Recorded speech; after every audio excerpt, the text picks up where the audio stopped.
It was an unsolved murder case that was quickly approaching its 40-year mark. This goes back to November of '86. That's when police say 27-year-old Barbara Villarreal was found dead inside her North Garland home, located on the 3600 block of Colbath Drive.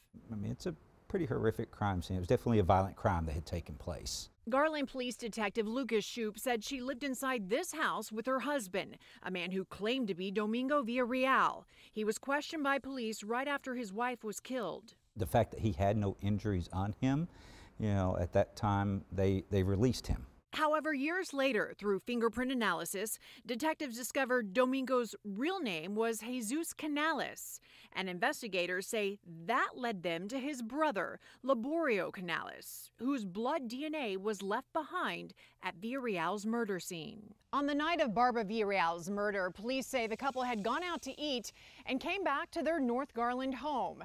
But at the time, they were not alone.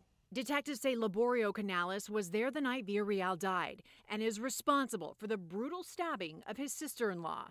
The suspect, who will turn 86 on Sunday, was living in Mexico, but recently traveled to see family in New Mexico and was arrested this week. He did admit to his involvement, and he did tell us that he came to Garland and that he committed this offense. We caught up with Villarreal's brother, Mark Dunderman, who lives in Indiana. It doesn't really change anything, though. We still don't have our sister.